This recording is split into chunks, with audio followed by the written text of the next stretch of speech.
Bonjour à tous, Gmar Khatima Tova à tous. Je viens de passer le lendemain de Rosh Hashanah et nous sommes aujourd'hui le jour de Tzom Gedalia. Il n'y a pas mieux que pendant ces 10 jours de Tchouva d'apprendre ensemble la suite de ce qu'on a vu déjà les semaines précédentes. On va finir aujourd'hui le chapitre 26 du Tanya.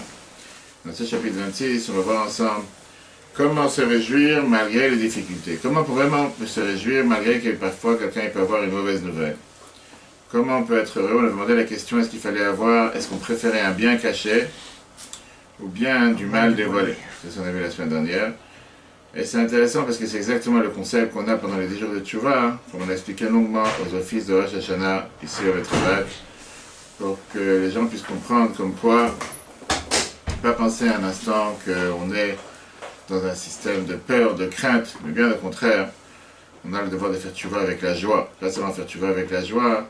Parfois, les gens se demandent comment est-ce possible d'être joyeux, alors qu'il y a des choses certainement pas forcément toutes choses du ciel. C'est chaque chose qu'on voit du ciel, c'est pas forcément les choses les plus heureuses et les plus joyeuses. Alors comment peut-on être réellement joyeux à chaque instant?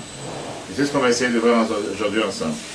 La semaine dernière, si tu te rappelles, on avait vu la fameuse histoire avec les deux frères, Kabzouch et Danipoli, Benimel intelligente, ils sont habitués à danser autour du pot qu'on trouvait dans la cellule. Après ça, ils ont réussi à le faire sortir. Et grâce à ça, ils ont été énormément joyeux. Et on a vu ensemble comme quoi ils étaient capables de trouver le bien, malgré que c'était une situation difficile, une situation qui n'était pas bonne. Qu'est-ce qu'on a compris jusqu'à présent dans les 3 premiers paragraphes, les 3 premiers cours qu'on a eu dans le chapitre 26? On peut revoir sur l'application E-Torah, E-Torah-RH. On a vu comme quoi le mal est forcément quelque chose de bien, même si à l'apparence c'est mal, et que le mal caché est beaucoup plus élevé que le mal dévoilé. Le mal caché, c'est quelque chose qui est beaucoup plus élevé. Malgré qu'on préférait avoir le bien dévoilé, mais pardon, le bien caché est plus élevé que le bien dévoilé. La question qui dérange, comment je peux me réjouir de quelque chose qui est une mauvaise nouvelle? À l'apparence, c'est mal. On avait parlé la semaine dernière, tu te rappelles de Rabbi Akiva, on a parlé de ce personnage qui a perdu son coq, il a perdu sa poule, il a perdu son coq, il a perdu son âne, et il a perdu aussi sa bougie, et que grâce à ça il a dévoilé, il a compris comme quoi en réalité, c'était pas qu'il a perdu quelque chose, mais il a été sauvé. Donc il y avait la différence entre lui et son maître, entre Nachumish Gamzu et entre Rabbi Akiva, que Nachumish Gamzu était quelqu'un qui disait Gamzu le Torah, qui veut dire tout est pour le bien. Depuis le départ, c'est pas quelque chose de mal. Alors que Rabbi Akiva avait vu que c'était quelque chose qui était du mal, mais néanmoins c'était un mal pour un bien. Aujourd'hui, on va voir ensemble que si on aurait été capable de tout comprendre, c'est quoi le concept qu'il faut avoir? on va tout de suite voir, c'est ce qu'on va voir aujourd'hui ensemble. Si on aurait été capable de tout comprendre, il y a certaines choses que tu ne peux pas décrire dans la compréhension. Un sentiment joyeux, c'est un sentiment dévoilé. En règle générale, tu réussis à être joyeux. Tu réussis à être joyeux quand tu vois du bien dévoilé. Quand tu vois du mal, c'est du mal, tu vois pas que c'est du bien. C'est difficile de se réjouir quand tu as une mauvaise nouvelle. Tu viens de faire un accident, on peut dire aux gens préserve, ou tu viens de tomber par terre, tu ne veux pas dire ah ben non, je me réjouis, le bon Dieu m'aime énormément. Tu t'es fait quelque chose de mal. Et on a vu la semaine dernière justement la différence, comme quoi on a 2 brachot différentes. On a la bracha de Atov et Amétiv quand on voit une bonne nouvelle, et on voit qu'on a la bracha d'Ayan Haemet, qui est le juge de vérité, quand il y a une mauvaise nouvelle. On voit bien que Dieu lui-même est d'accord sur le fait que parfois il y a des choses mal. La preuve est que ce n'est pas la même bénédiction, quelque chose de bien et quelque chose de mal. Alors comment on peut se réjouir quand il y a une mauvaise nouvelle? Le mot Azaken, il vient et t'explique qu'en réalité, même dans le bien caché, il y a quelque chose qui doit entraîner la personne à vouloir être heureux. Comme on a vu il y a 2 semaines, avec l'histoire de... La semaine dernière, je crois, avec Rabbi Shimon Bar Yochai, qui a envoyé ses enfants, son fils, se faire bénir, et à la place d'être béni, il a reçu une malédiction. Il pensait que c'était des malédictions, mais en réalité c'était des bénédictions cachées. On a vu ça avec la paracha Kitavo, dans laquelle la Torah a parlé sans arrêt des malédictions, mais en réalité c'était des bénédictions. Comme on a dit tout à l'heure, le bien voilé, le bien caché, c'est un bien beaucoup plus grand que le bien dévoilé. Le sens il est, quand tu réussis à avoir du bien caché, tu as la chance de pouvoir être beaucoup plus proche de Dieu que du bien dévoilé. Et c'est cet rapprochement que tu as envers Dieu qui cause que tu te réjouis. Prenons un exemple. Un élève a beaucoup plus de facilité à comprendre quand un maître va lui parler en langage que lui il comprend. S'il veut vraiment apprendre des choses élevées, des choses beaucoup plus profondes, il doit être capable de se monter au niveau du prof.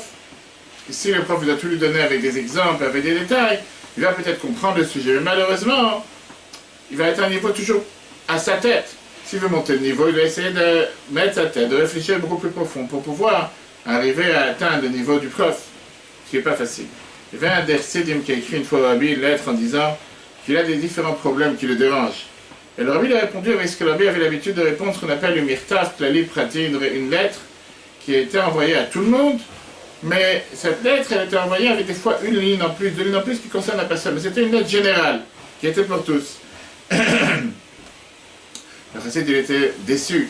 Il a dit qu'il attendait que le Rabbi lui réponde une réponse avec tous les détails, etc. Le Rabbi lui a répondu la chose suivante. Moi, je pensais que tu voulais t'attacher et t'élever à mon monde. Et maintenant, je vois que tu veux que je descende à ton monde en ce qui te dérange à toi. Donc, le Rabbi dit, regardez les choses de manière générale, de manière globale. Bien sûr que pas tout le monde est capable d'avoir une telle réponse. Dieu, il peut regarder la personne en se mélangeant dans son monde, dans sa vie, en s'associant ou bien en faisant attention à chaque petit détail de ce qui passe et ce qui peut déranger telle ou telle personne. C'est que Dieu il parle à toi à ton niveau, comme un bébé, tu vas lui faire confiance, tu vas le rendre heureux, tu vas lui donner une sucette, et le fait que tu lui as donné une sucette, automatiquement il est content. Mais est-ce que vraiment c'est ce que la chose qui va rendre heureux une personne, parce que tu lui as donné une sucette? Si Dieu parfois il va lui faire quelque chose qu'il n'est pas content, en réalité, il va faire beaucoup plus plaisir à cette personne que de lui avoir donné une sucette. Prenons un exemple avec un enfant, on a vu ça pendant l'office, je dis à Shoshana, il y a des enfants qui viennent et qui vont vouloir manger 5 sucettes, 10 sucettes. Un père normal, il va dire, ok, tu vas prendre une, tu vas prendre deux, après c'est trop, c'est pas bon pour les dents, tu vas lui enlever la sucette, qu'est-ce qu'il va faire? Il va pas t'embrasser, il va pas être content, parfois il va te mettre une claque, parfois il va te pousser, parfois il va s'énerver, parfois il va tomber par terre, il va commencer à pleurer. Ou tu te déclares en tant que celui qui aime le plus ton fils. Par ça que tu le laisses prendre 20 sucettes, 20 bonbons, ou bien que tu en laisses prendre 2, 3, peu importe le chiffre, et qu'après tu le laisses plus prendre. Lui, il prend ça comme quelque chose qui le fait souffrir. Il prend ça comme quelque chose que comment tu as osé lui dire non. Et en réalité, c'est le meilleur amour que tu as envers lui, par ça que tu l'empêches de faire quelque chose qui peut lui faire du mal. Sauf que lui, dans sa manière, comme il voit les choses, il ne voit pas que c'est quelque chose de mal, il voit que c'est quelque chose de bien, et donc il ne comprend pas pourquoi toi tu l'empêches. Il préfère avoir ce qu'on appelle du bien dévoilé. Bien dévoilé, ça veut dire il sait que les sucettes c'est bon, il va en avoir 50. Toi tu dis que les sucettes c'est pas bon. C'est bon, une, deux, peut-être 36. Donc le fait que tu l'enlèves les sucettes, tu te révèles envers lui comme quelqu'un de méchant. Comme on l'a vu la dernière fois, je crois, c'était dans ce cours, entre la différence de l'amour des tantes et des oncles et l'amour des parents. Mais en réalité, le fait d'avoir eu un mal dévoilé, tu l'as empêché de prendre les sucettes. Néanmoins, c'était un bien caché. Pourquoi un bien caché? Parce que comme ça, il va pas tomber malade. Parce que s'il va manger 50 sucettes en une heure, c'est pas forcément la meilleure des choses qu'il doit faire pour la vie. C'est exactement la même chose que la Noazakat explique par rapport à notre rapport avec Dieu. La Torah nous demande qu'on a le devoir de s'élever de notre niveau. Bien sûr que nous, on veut ce qui nous fait plaisir, on veut ce qui nous rend heureux. Mais Dieu, il cherche à ce qu'on soit heureux parfois, pas forcément avec des choses qui nous rendent heureux de manière dévoilée. Et Dieu, il sait très bien qu'est-ce qui est le bien, qu'est-ce qui nous rend heureux de manière cachée. Ça, c'est à quoi on doit aspirer. Même si, encore une fois, par rapport à Dieu, nous sommes comme ces enfants, comme ces bébés, comme ces petits-enfants, qui préfèrent être heureux avec 58 sucettes. Et on ne comprend pas que si on n'a pas les 58 sucettes, en réalité, on n'est pas... Si on n'a pas les 58 sucettes, en réalité, c'est pas qu'on est puni, mais en réalité, on a quelqu'un qui s'inquiète de notre bien-être. Et pour ça, il ne veut pas qu'on le reçoive. Donc tout dépend de la personne, en réalité. Tu as une personne que pour lui, c'est difficile de lui demander de ressentir le bien voilé à l'intérieur de quelque chose qui a l'air du mal dévoilé. Lui, il voit que c'est du mal. Il voit que maintenant, je n'ai pas reçu les sucettes que j'attendais. Et pour ça, c'est difficile pour lui de t'aimer, ou de t'embrasser, ou d'être heureux, ou d'arrêter de pleurer, parce que lui, il voulait avoir ses sucettes. Toi, tu lui as enlevé, automatiquement, il n'est pas content. Et tu as celui qui est capable de monter de niveau, et qui est capable de comprendre. Oui, je sais que peut-être j'aurais voulu avoir ces sucettes, mais le fait que je ne les ai pas, en réalité, c'est parce qu'il y a quelqu'un qui s'inquiète pour mon bien-être. C'est un bien voilé qui est beaucoup plus élevé qu'un bien dévoilé. D'accord? Maintenant, concrètement, comment on peut demander à chacun de se réjouir à cause d'une mauvaise nouvelle? Bien, la Noazaken te dit, écoute, il y a une valeur supérieure, il y a une valeur en plus, une valeur plus élevée par rapport à cette joie. On sait très bien que quand tu as affaire avec un bien voilé, puisque tu sais que réellement c'est quelque chose de bien. Donc toi, tu es derrière chaque mal. C'est qu'on a vu la différence entre Rabbi Akiva et la Chomish Gamzu. Est-ce que c'est un mal d'abord, ou est-ce que c'est même pas de mal? La Chomish Gamzu t'a dit que c'est pas du mal. Il t'a dit que les pierres et la poussière, les cailloux, c'était un bien. peux avoir quand même... Pas maintenant de faute. Oublie, on ne parle pas de faute. Si, mais justement, quand il t'arrive un truc de mal, tu peux te demander aussi où est-ce que... Si tu te dis que quelqu'un qui a fait une erreur, quelqu'un qui a un souci, il doit y pêcher, je me mets à ça, il doit chercher à cette action. Bon, on a dit que, si tu te rappelles ce qu'on a vu par rapport à Shana, etc., que Dieu n'est pas là pour punir. Oui. Justement, Dieu te donne la possibilité de faire tchouva. Après, comme on a vu, il y a différents types de nettoyage. Tu as un nettoyage à sec, tu as un nettoyage à la machine, tu as un nettoyage à la javel, tu as un nettoyage avec tel produit. Là, on est en train de dire autre chose, on est en train de dire justement que chaque chose, quoi qu'il arrive, va me bien voiler. Encore une fois. Est-ce que le nettoyage d'un habit, c'est quelque chose de mal pour l'habit? Tout dépend de la manière comment tu prends la chose. La personne peut le prendre comme quelque chose de mal, et la personne peut le prendre comme quelque chose de bien. Mais non, ça n'empêche pas que tout Rosh Hashanah, on a prié. Est-ce qu'on a prié pendant ces 10 jours de Tchouva, est-ce qu'on prie jusqu'à Kippour, d'avoir un bien dévolé? Comme on a dit, on va avoir Xerot, Tova, des bons décrets. On va avoir une Shana Tova ou Metuka, pas seulement une bonne année, mais une année bonne et douce. On va avoir quelque chose que nous, on puisse dire que c'est quelque chose de bien. Parce qu'au final, nous ne sommes pas des anges. Au final, on n'est pas des bons dieux sur terre. Au final, nous sommes des hommes terrestres, pas des extraterrestres. Et quand on voit quelque chose de mal, pour nous, c'est mal. Comme on a dit, c'est un certain niveau, c'est une certaine qualité de pouvoir voir le bien dans quelque chose de mal. Pas tout le monde est capable de faire comme Aaron, qui a parti de ses enfants. Aaron nous dit Bikrova et Kadesh. Nadav et Avihu sont décédés. Que Moshe, il a dit à Aaron, Bikrova et Kadesh, que Dieu se sanctifie par ses proches, par ceux qu'il aime. Va dire ça à n'importe quel parent sur terre, que Dieu nous en préserve, qui a perdu des enfants, parce que Dieu vous aime. Tu peux lui vendre le matin jusqu'au soir, il ne va pas le comprendre, il ne va pas l'acheter non plus. Pas tout le monde est capable de dire, au niveau d'Aaron. Seulement les gens les plus proches de Dieu, ils sont capables de recevoir un coup qui fait si mal, et néanmoins, grâce à ça, se sentir beaucoup plus proche de Dieu. Pas tout le monde est capable de faire une chose pareille, pas tout le monde a la chance de pouvoir ressentir une chose pareille. Mais comme on a dit, la réponse elle est beaucoup plus profonde. Que quand quelqu'un reçoit quelque chose qui est apparemment quelque chose de mal, et que néanmoins, il est heureux, pas qu'il commence à danser, mais il se dit qu'il y a certainement un bien caché à l'intérieur, ça même, ça a la possibilité de pouvoir adoucir les difficultés et de dévoiler le bien de manière concrète. Si quelqu'un, malgré les difficultés qu'il a, il est capable de regarder, de se dire c'est quelque chose de bien, ou il est capable de se dire certainement qu'il y a un bien caché à l'intérieur, Dieu s'assure qu'il n'aura pas seulement du bien caché, mais qu'il aura du bien dévoilé. Et c'est d'ailleurs ce que le Morazéchen te cite par rapport à ce qui va se passer quand Mashiach va venir. Parce qu'on dit à Charit Hayamim, que les Chachamim nous disent que c'est lui qui est sa mère Beisourim, celui qui est heureux malgré les souffrances qu'il a, malgré les difficultés qu'il a, il va mériter que le bien caché qu'il a eu en ce moment, que pour l'instant ce n'était pas du bien dévoilé, c'était seulement du bien caché, va se dévoiler comme Mashiach va venir en bien dévoilé. Parce qu'il était capable d'analyser les choses de manière en se disant que s'il y a quelque chose qui s'est passé, certainement que c'est un bien, et que par ça qu'il a pris en termes de bien et pas en mal, Dieu va faire en sorte qu'il finira par voir le bien voilé, le bien dévoilé. La Moazek continue en te disant, c'est pas seulement quand Mashiach va venir, c'est même ici. Quand quelqu'un il voit quelque chose de mal, où il a passé une épreuve, et il prend ça comme quelque chose de bien, comme un tremplin pour quelque chose de bien, grâce à ça il mérite de faire en sorte que les choses qui pourraient peut-être lui arriver en mal se transforment en bien. Pourquoi? Parce qu'il a été capable de regarder depuis le départ sur quelque chose de mal, en le considérant comme si c'était quelque chose de bien. Et comme j'ai dit, c'est pas facile, c'est un travail sur soi. Rosh Hashanah, dans un très bon discours, on a parlé sur qu'est-ce que chacun choisit d'être. Est-ce que quelqu'un veut être une carotte, un œuf ou une graine de café? Très très belle explication sur la tefila. Dommage de dire ça rapide, mais en 2 mots, tu mets les 3 dans une marmite avec de l'eau bouillante pendant 20 minutes. La carotte, elle a changé de statut. L'œuf, il a changé de statut. Et les graines de café, ils ont changé le statut. La carotte, elle est rentrée dure. Elle est ressortie très molle, comme une purée. L'œuf, il est rentré liquide. Il est ressorti dur. Les graines de café sont rentrées dans l'eau. En tant que graines, ils ont transformé l'eau.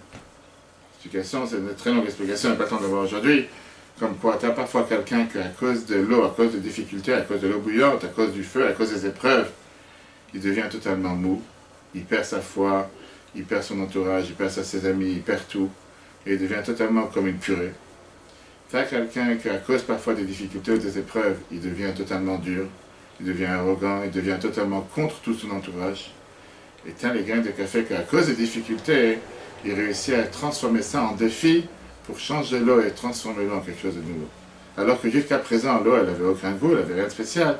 Et grâce au café, l'eau, elle était capable de faire en sorte, grâce aux graines de café et l'eau bouillante, c'est l'eau qui a changé. En 2 mots, est-ce que je suis capable de regarder sur une épreuve comme un défi pour monter d'aller de l'avant? ou bien je regarde une épreuve en tant qu'épreuve en soi, j'ai rien à apprendre de cette épreuve. Puis la mort Zacharia m'était dit que justement, les meilleurs exemples que nous avons, c'est de Rabbi Akiva et Nahum Gamzu. Que eux, ils ont été capables de regarder les difficultés, les preuves qu'ils ont eues comme quelque chose de bien et pas quelque chose de mal. Et c'est ça qui a entraîné qu'ils étaient capables de voir le bien de manière concrète, et ils ont eu du bien. C'est pas juste ici indifférent par rapport à l'aspect qu'est-ce que tu regardes. C'est surtout qu'en fonction de la manière comment tu regardes les choses se transforment, comme on l'a dit tout à l'heure. Mais Nahum Gamzu, au départ, n'était pas forcément censé penser un instant qu'avoir des cailloux et des pierres allait être le plus beau cadeau pour le roi. Mais le fait que depuis le départ il s'est dit c'est du bien, c'est pas quelque chose de mal, Dieu il a fait en sorte que c'est devenu du bien. Dieu il a fait en sorte que les cailloux se sont transformés en épée contre les ennemis du roi, alors que, comme on l'a dit la dernière fois, si jamais il aurait gardé, il aurait eu les pierres précieuses, peut-être que ça aurait été un insulte pour le roi. Pourquoi? Parce que le roi il a tellement de trésors, il a tellement de pierres précieuses, il n'a pas besoin d'avoir ta caisse de pierres précieuses. C'était tu te moques de lui, c'est comme si tu lui rajoutes une pierre précieuse, alors que c'est un bijoutier qui a déjà tout ce qu'il faut. Le fait de se dire que les cailloux eux-mêmes sont bien, Dieu il a fait en sorte que c'est devenu. Il n'était pas censé savoir que ça allait devenir des épées contre les ennemis. Rabbi Akiva, il a vu le mal. Mais en voyant le mal, il s'est dit, comme David Rachman dans l'état ce que Dieu a fait c'est pour le bien. Et, concrètement, il a été sauvé.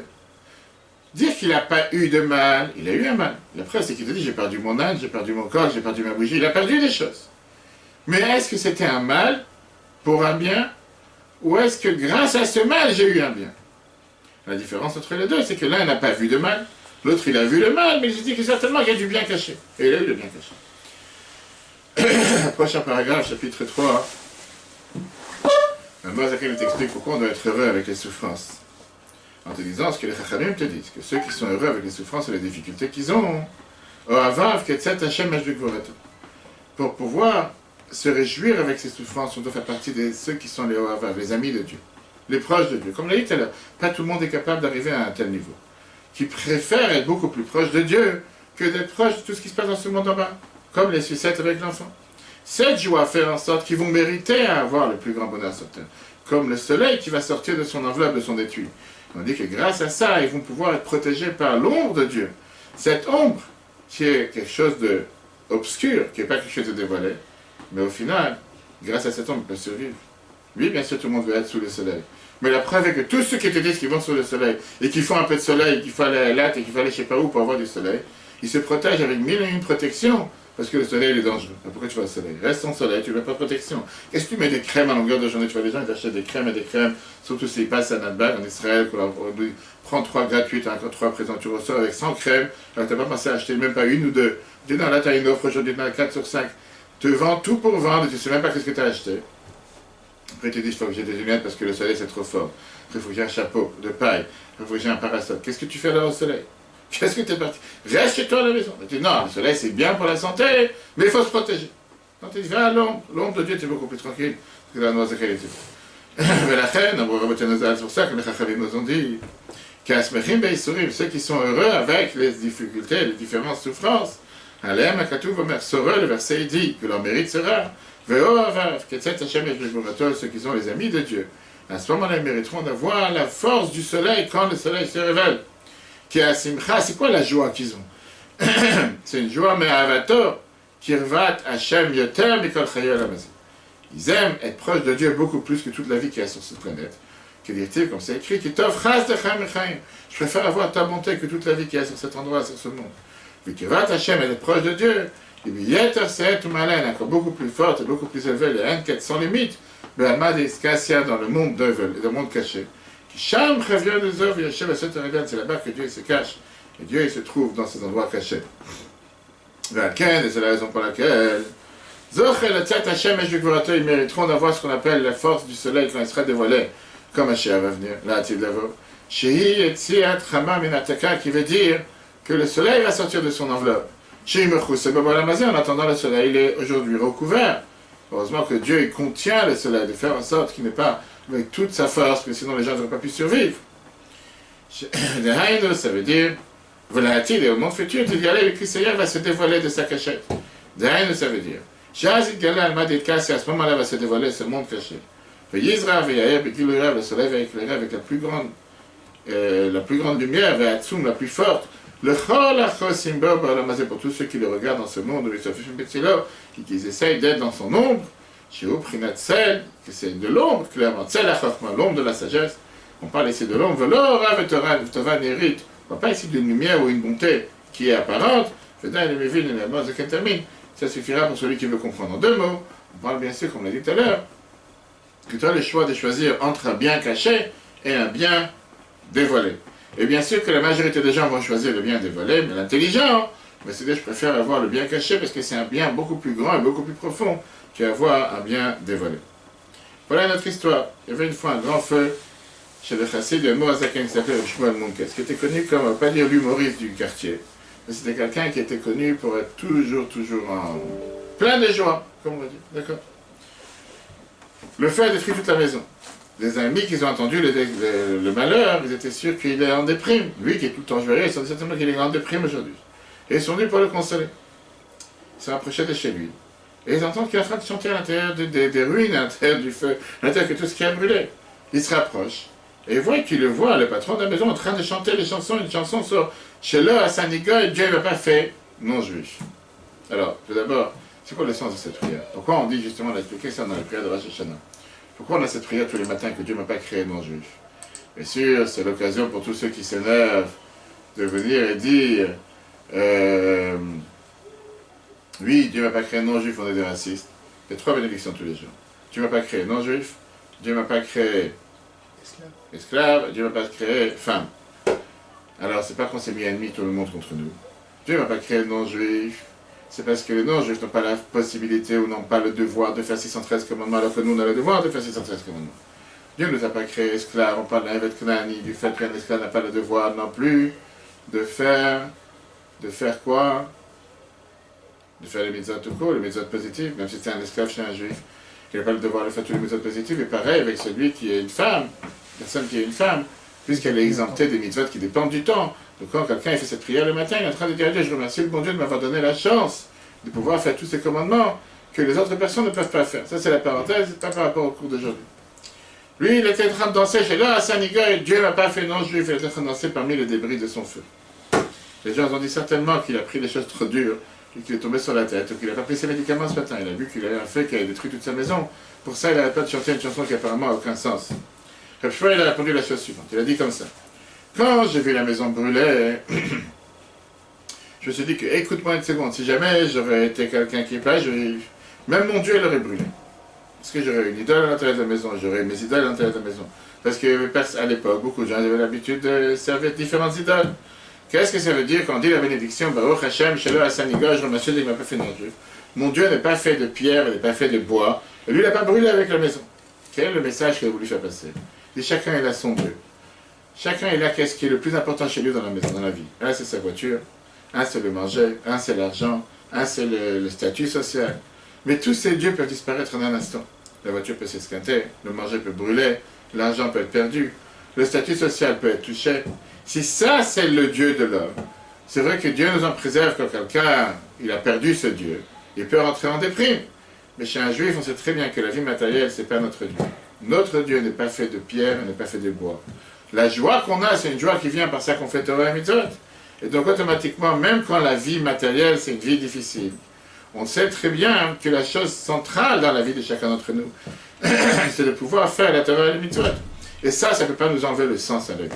Ça, c'est les choses qui sont les vraies choses importantes dans la vie. Ça va être capable de nous donner la joie, même dans les moments difficiles. Hillel Hazaken, Agmara nous raconte que Hillel était quelqu'un qui n'avait pas comment vivre. À tel point qu'il n'avait pas comment vivre, il gardait le demi-centime, demi-pièce qu'il avait à l'époque, pour pouvoir payer le gardien de la synagogue pour pouvoir rentrer. C'est comme aujourd'hui, dans certaines synagogues, il faut payer pour prier. Pour mettre travail, grâce à Dieu, les places sont gratuites, Rosh Hashanah et Kippour, tout celui qui veut peut venir sans problème. Mais lui, il devait payer 50 centimes au gardien pour pouvoir entrer, pour pouvoir prier. À tel point qu'on te dit qu'il était pauvre, c'est qu'un jour, il n'avait pas ses 50 centimes pour prier, pour pouvoir entrer dans la synagogue, qu'il a dû monter sur le toit, il y avait un Velux, c'était qu'un marque à l'époque, pour pouvoir écouter la prière, pour pouvoir écouter l'étude qu'il y avait dans le Beth Midrash, parce qu'il n'avait pas comment payer, il est presque mort. Du fait qu'il a commencé à neiger, et qu'il n'avait pas comment... Et il était tellement approfondi dans l'étude et dans la prière qu'il y avait dans la chute, que la neige est tombée sur lui. Et il était recouvert par la neige. presque une avalanche. Il fallait les sauver à la dernière minute et les ramener à l'intérieur pour le faire revivre.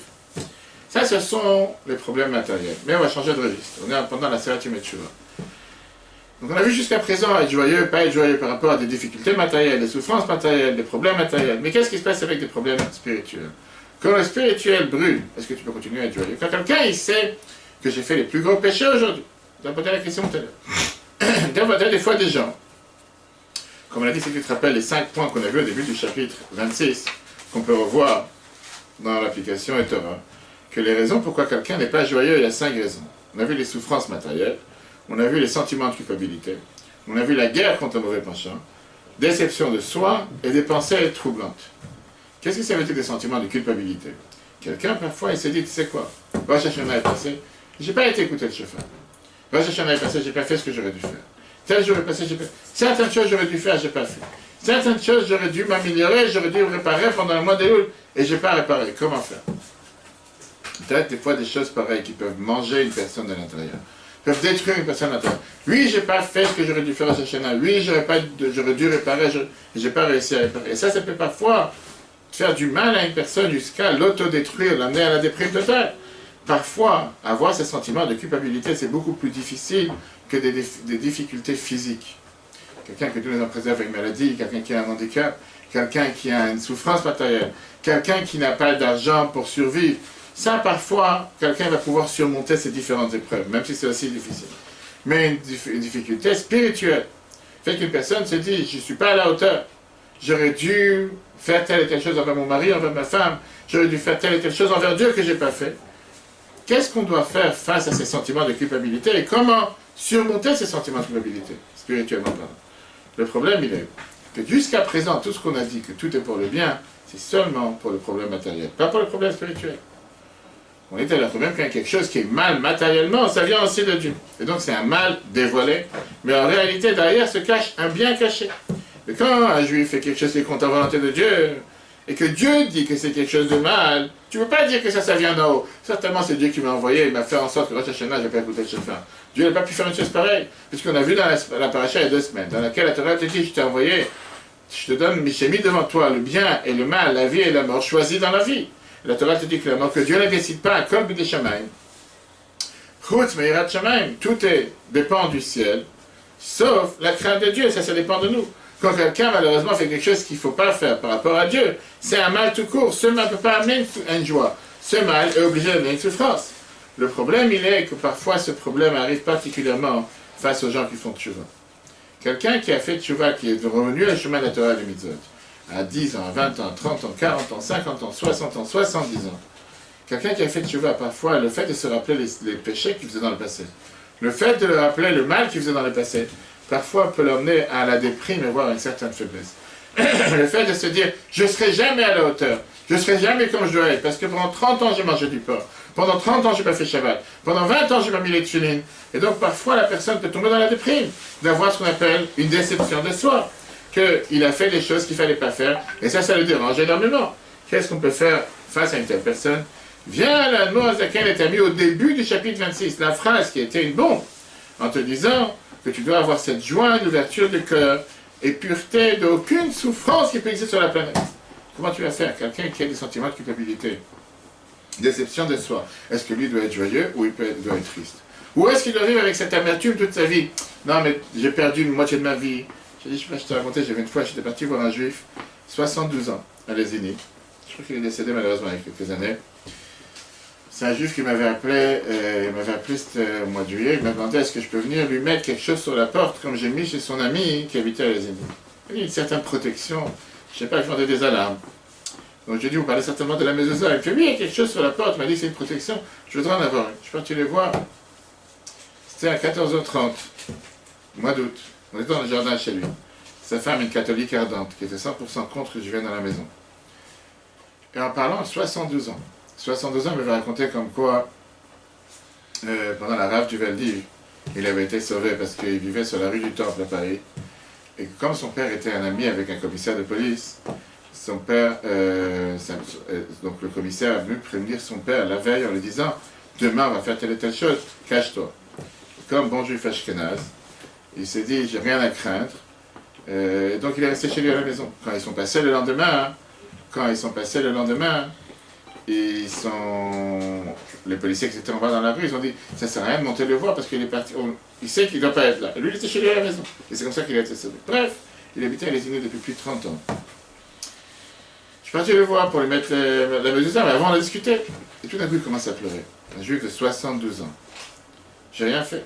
Il commence à discuter. Il fait qu'est-ce qui se passe? J'ai dit calmez-vous, prends ton souffle. Il me dit je sens que j'ai perdu ma vie. Je dis pourquoi vous dites ça? Il fait parce que voilà, 72 ans, j'ai jamais mis les tefilines, j'ai jamais mis la mesure. Je sens que je me suis écarté de mon peuple. Je sens que ma vie elle est finie. Pourquoi d'abord vous dites qu'il avait un diabète, il y avait des problèmes.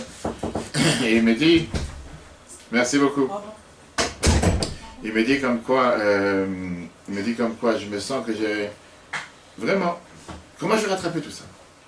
Qu'est-ce que tu réponds à quelqu'un pareil? Et il pleurait vraiment de larmes chaudes, il était presque il était en train de s'étrangler, il pleurait, il avait. Je l'ai écouté. Aujourd'hui, on est venu pour la mesure, c'est vrai, venez, on va mettre de filine, on va faire la bar mitzvah aujourd'hui. On va mettre de filine pour la première fois, comme, je ne sais pas si on a la chance, mais grâce à Dieu, attends, je suis là, je vais bien en Seine-et-Marne. Combien de fois ça arrive que tu vas voir un juif qu'on met les filine la première fois, n'importe quel âge? Combien de fois tu rencontres des gens pareils qui ont cette tristesse à l'intérieur d'eux et qui n'arrivent pas à être joyeux? Ils disent, oui, même si aujourd'hui je fais tchouva, même si aujourd'hui je répare, même si aujourd'hui je fais telle et telle chose, mais ça ne pourra jamais réparer les 20 ans, 30 ans, 50 ans, 72 ans. Puis je n'ai pas mis les tefilines pendant 60 ans, j'aurais dû mettre les tefilines. Là, le Noazaka va s'attaquer à ce problème. Dans les paragraphes du chapitre 26, en te disant, effectivement, c'est très facile de tomber dans la déprime, de tomber dans la tristesse, à cause de problèmes spirituels. Néanmoins, il te dit, tu n'as pas le droit, c'est interdit de laisser la souffrance, de laisser la tristesse gouverner, régner, commander ta journée. Pourquoi? Certains moments dans l'année, certains moments dans la journée, oui, tu dois avoir ce sentiment de culpabilité en 2 mots, c'est quand on fait tchouva, Rosh Hashanah Kippour. Mais la technique la plus adaptée, elle est de se dire, maintenant je dois être en mode action. Quand je fais schéma, quand je fais la prière, je demande à Dieu pardon, je demande à Dieu pardon pour les erreurs que j'ai faites dans le passé. Par exemple, quelqu'un qui a une certaine pression, qui a une certaine tension, il doit essayer de faire en sorte de ne pas laisser cette pression, de ne pas laisser cette tension générer toute sa journée. Parce que sinon, s'il doit faire plusieurs tâches aujourd'hui, et il va commencer à devenir fou le matin du fait qu'il a 50 tâches à faire aujourd'hui, et il va être tellement nerveux du fait qu'il a tellement de choses à faire, il ne va rien faire de bien, il va sauter la moitié des choses et faire la moitié des choses tordues. Et donc tu dois mettre cette tension, tu dois mettre cette pression dans un tiroir, et certains temps tu vas dire comment on va gérer cette tension. Mais maintenant, calmement, froidement, réfléchir avec la tête, qu'est-ce que je dois faire, programme, première chose, deuxième chose, pas en train de faire une formation sur time management, c'est presque ABC, savoir qu'est-ce que c'est la chose la plus importante, moins importante. Pareil avec ces sentiments de culpabilité. Tu vas te dire, tel jour, telle heure, je vais me rencontrer avec ce sentiment. Jour de Kippour, jour de Rosh Hashanah, parler des fois avec quelqu'un, avec un proche de famille, avec un rave, avec un conseiller, comment pouvoir réparer telle et telle chose, comment améliorer telle et telle chose. C'est en 2 mots ce que la Torah te dit, ce qu'on doit faire parfois un cheshbon nefesh, faire un bilan sur les choses qu'on a pu pas bien faire et regretter les mauvaises choses. Ça, c'est ce qu'on fait le soir quand on fait les schémas avant de dormir. La veille de Rosh Chodesh, comme certains ont l'habitude de faire ce qu'on appelle le Kippour, Katan, un petit Kippour. Et le mois d'Elul, le Rosh Hashanah Kippour, combien de fois le Rabbi disait de modifier, de véhiculer, de changer, de transformer ce sentiment de culpabilité en action. Tu n'as pas mis les tefilines, tu vas commencer à apprendre les lois comme les tefilines. Tu n'as pas respecté le petit familial comme on l'a vu dans une merveilleuse dans un cours il y a quelques temps, tu vas commencer à apprendre les lois petit familial. Transforme cette culpabilité que tu peux avoir, ces sentiments de culpabilité, cette déception de soi en mode action, et grâce à ça, tu pourras être énormément joyeux en étant garanti que Dieu pardonne sur les fautes. Mais à part ces moments dans lesquels on fait ce bilan, tu n'as pas le droit d'être malheureux, tu n'as pas le droit d'être triste. Parce que la tristesse fait tout pour te faire en sorte de ne rien faire. C'est grâce à ça que tu es triste, que tu tombes dans la déprime, que tu deviens avec des pensées suicidaires ou presque, et grâce à ça, qu'est-ce qui se passe? Chaque jour qui avance, tu ne fais pas ce que tu dois faire. Et c'est comme ça que le mauvais penchant est à gagner.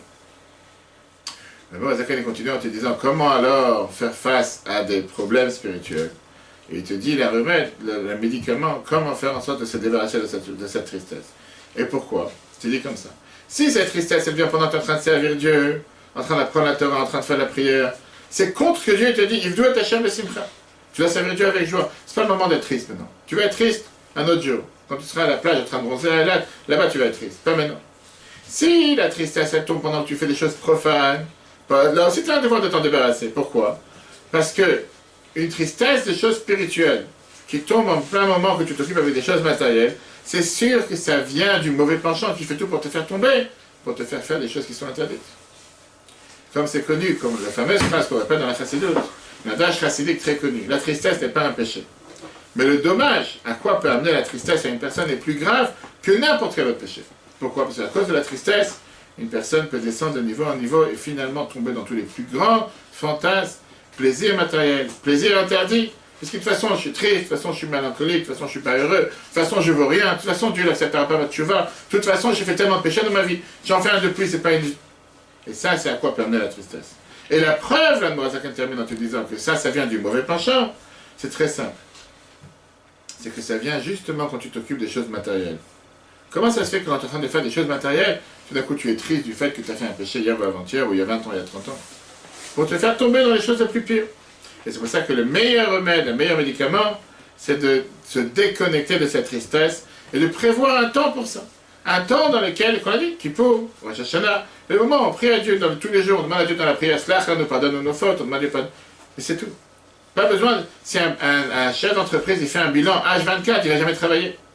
Il y a un moment dans lequel on fait un inventaire, il y a un moment dans lequel on fait un bilan, et il y a un moment dans lequel il faut travailler.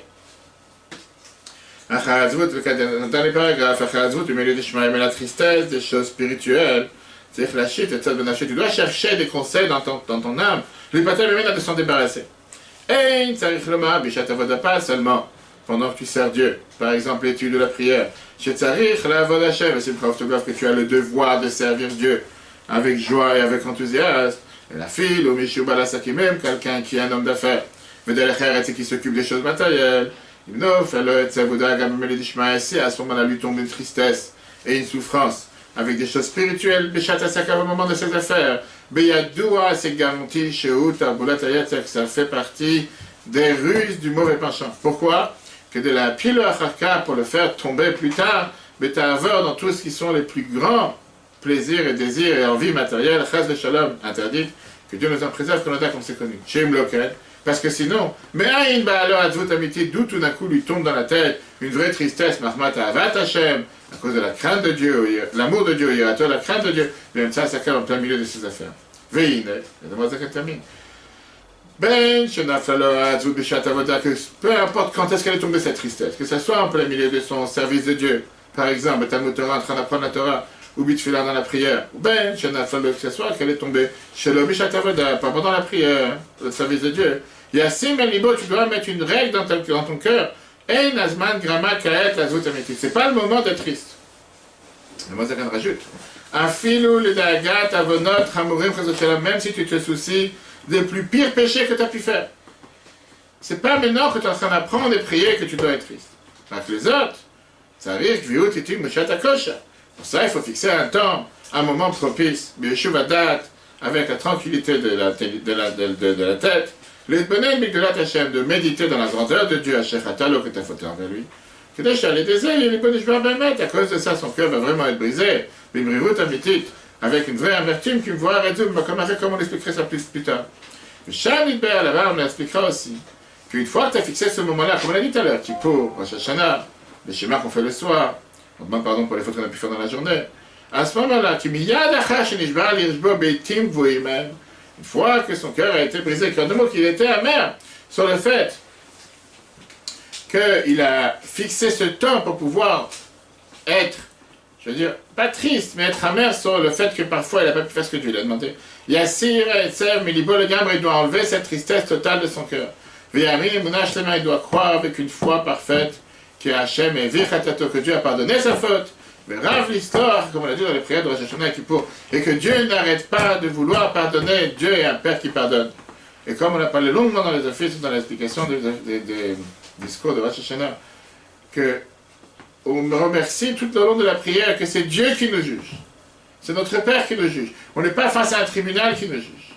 On n'est pas face à un juge inconnu qui ne sait pas qui nous sommes. On est face à un Dieu qui nous connaît, qui connaît nos souffrances, qui connaît nos limites, qui connaît nos désirs, qui connaît nos difficultés. Et c'est lui qui nous juge. Et il prend tout ça en compte, automatiquement le jugement est garanti d'être pour le bien. Reuven Donin était un juif qui était connu en Israël pendant plus d'une quarantaine d'années. Il était sur un tracteur. Il travaillait à Haïfa, la ville communiste, la ville rouge, on appelait ça à l'époque. Et il travaillait dans l'agriculture, etc. Et c'est quelqu'un dans la première audience privée qu'il y a eu avec le rabbi en 1958. Il a fait tchouva. Il a raconté au rabbi toutes les mauvaises actions qu'il a fait jusqu'à aujourd'hui. Tous les péchés qu'il a fait, toutes les plus grandes bêtises qu'il a fait. Après, tu vois, il y a des photos de lui, tu peux chercher sur internet avec une longue barbe, il a fait tchouva, c'est un juif en or, qui a fait revenir beaucoup de gens à la Torah aussi. Et il a énormément pleuré dans la chambre du rabbi pour tous ces péchés qu'il a fait. Quand il s'est calmé, il a dit au rabbi, je demande au rabbi de me donner un tikkun, une réparation pour tous les péchés que j'ai fait. Je te parle tous les péchés les plus graves. Le rabbi lui dit la phrase suivante. Tout d'abord, il y a l'air derrière la Torah au mitzvot de simcha ou tuv levav. Comment les choses commencent à servir Dieu avec joie et avec enthousiasme, avec un bon cœur. Et après, on parlera sur un tikkun et sur la tshuva. Quand après, des dizaines d'années plus tard. Le rabbi dit d'abord, force-toi à commencer à servir Dieu avec la joie. Des dizaines d'années plus tard, le rabbi lui a demandé quoi faire, comment réparer, etc. Et comme je dis, le rabbi l'écrit clairement. Apprendre les lois, apprendre les... La première des choses, oublie. Comment, arrête de te focaliser sur le mal que tu as fait qui t'amène à l'amertume, qui t'amène à la tristesse. Focalise-toi sur ce que tu dois faire. Focalise-toi sur le service de Dieu avec joie et après les choses vont s'en changer. Si on fait un résumé du chapitre 26, qu'on vient de finir, il y a deux types de souffrances. Souffrance matérielle, souffrance spirituelle. Mal fait matériel, mal fait spirituel. Souffrance matérielle, par exemple, que Dieu nous en préserve, des problèmes avec des enfants, santé, parnassa. On doit se rappeler que parfois le mal dévoilé, c'est un bien caché. Puisqu'on sait, on est garanti que tout vient de Dieu, et que Dieu est forcément bien, et que tout est profondément bien, parfois on préfère avoir un bien dévoilé, qu'un bien caché, comme on l'a expliqué aujourd'hui. On doit se dire que parfois quand il y a un bien, quand il y a un mal dévoilé, il y a un bien caché à l'intérieur. Peut-être je ne sais pas, peut-être je ne comprends pas aujourd'hui, mais certainement que Dieu il a son plan et il sait exactement ce qu'il a en train de faire. Comme j'ai dit, ça c'est pour soi, soit pour justifier le malheur de quelqu'un d'autre. Deuxièmement, quand on parle d'une souffrance spirituelle, par exemple les fautes du passé, mauvaises pensées, mauvaises actions, c'est pas quelque chose de bien caché, c'est un mal tout court. Néanmoins, on n'a pas le droit de laisser ça gouverner, de laisser ça prendre place dans notre journée du matin jusqu'au soir pour nous empêcher de faire ce qu'il faut faire. Il faut pour ça avoir un moment spécifique pour méditer, réfléchir, demander pardon, se refaire à sa chaîne qui pour. Et le reste du temps, on doit servir Dieu avec la joie. Qu'est-ce que ça veut dire ça dans la vie de chacun d'entre nous? Chaque jour, on a des expériences négatives, ou des gens qui te font du mal, ou des difficultés qui arrivent du ciel. Et en règle générale, la manière la plus simple à agir, c'est la colère ou la tristesse. Qu'est-ce que la loi nous a donné ici comme mode d'action? 3 étapes. Première étape, regardez ce qui nous est arrivé. Se demander la question d'où ça vient. Est-ce que ça vient de l'homme ou ça vient de Dieu? Et petit à petit, prendre conscience que Dieu gère cette planète à chaque instant, même pour notre vie personnelle. Il n'y a pas de mal qui descend d'en haut. Deuxièmement, se rappeler que Dieu est bon. Dieu nous aime et Dieu veut notre bien. Après ça, on pourra peut-être comprendre pourquoi dans cette chose qui paraît être du mal dévoilé, il y a un bien qui se cache à l'intérieur. Troisième point qui est le plus important, qui n'est pas dissociable, c'est aussi important dans la prescription, l'ordonnance, être joyeux. C'est pour ça que tu médites, tu vas pouvoir te libérer des sentiments négatifs, de tristesse ou de colère, et arriver avec la joie en tout temps. Et grâce à la joie, tu vas transformer que même les choses qui pourraient et qui sont à l'apparence mal, vont se transformer en quelque chose de bien. Une fameuse chanson qui est chantée par Rabbi Yitzhak Daviditch, qui a été composée par lui, c'est une chanson qui s'appelle « Doudale » en yiddish. « Dou » en yiddish, ça veut dire « toi », « tu ». Et c'est toute cette chanson, elle est autour du fait que toi, tu es Dieu en haut, tu es Dieu en bas, tu es Dieu à l'est, tu es Dieu à l'ouest, tu es Dieu au nord, tu es Dieu au sud. Rabbi Yitzhak qui parle sur ce qui fait mal. Il te dit que même quand tout va bien, c'est ta faute. Quand tout va mal, c'est aussi ta faute. Il fait plus que c'est ta faute, ça vient de toi. Alors c'est certainement bien aussi. Et comme ça, tout tourne toute la chanson. Qui veut dire, oui, parfois on voit des choses qui sont mal, mais encore une fois, on doit se dire, on doit être tranquille en se disant certainement qu'il y a un Dieu qui dirige la planète. On doit se dire que certainement que c'est des bonnes choses, et si Dieu veut, les choses se transformeront bien. Si Dieu veut, après les fêtes, on verra le chapitre 27, dans lequel on voit, on l'a dit tout à l'heure, que quand parfois quelqu'un il a des soucis, ou des remords, ou des déceptions de soi par rapport à des choses spirituelles, il doit fixer un certain temps pour pouvoir méditer sur ces choses-là, le reste du temps doit être joyeux. Mais qu'est-ce qui se passe quand il y a des choses que tu dois prendre en compte tout de suite, tu dois agir tout de suite. Tu as une hémorragie, tu as une plaie, tu as une morsure d'animal, tu dois agir tout de suite, spirituellement parlant. Comment tu peux te réjouir? Tu viens de faire quelque chose de mal, tu viens de te réveiller le matin dès Kippour, que Dieu nous en préserve, tu as pris un café. Tu as oublié que c'était Kippour. Tu dis, bon, Kippour prochain, je réfléchis dessus. C'est maintenant que tu dois faire quelque chose. Comment agir? Et là, on verra la semaine prochaine, dans le prochain cours, si Dieu veut, chapitre 27, comment la guerre contre le mauvais penchant peut être réussie et on peut combattre le mauvais penchant seulement avec la joie. Quelqu'un qui n'est pas joyeux, quelqu'un qui est triste, d'accord, une fois, ça c'est la vision de la chassidut, parce que la vision du Moussa est totalement différente. La vision du Moussa, c'est que non, il faut au contraire être malheureux, il faut être triste. La chassidut, c'est que la seule manière de pouvoir combattre le mal, la seule manière de pouvoir combattre les forces du mal, le pouvoir du mauvais penchant, c'est d'abord par la simcha. Comme on a vu plusieurs fois qu'un soldat, quand il va à l'armée, quand il va en guerre, il va avec une marche de victoire. Si tu vas avec une marche de victoire, tu es garanti de gagner. Pareil, quand on a la guerre contre le mauvais penchant, si tu vas avec une tristesse, si tu vas avec une amertume, tu es garanti de perdre. Ça, si Dieu on verra le chapitre 27. Le cours sera un replay sur l'application eTorah sur Google et Apple en attendant. Gmar Khatima Tova à tous. Dieu vous bénisse. Vous puissiez avoir une signature de la meilleure manière. C'est justement la période des 10 jours de Tchouva dans lesquels on est en train de choisir, de rajouter les amendements au contrat, le différent contrat qui a été signé, qui a été écrit le jour de Rosh Hashanah.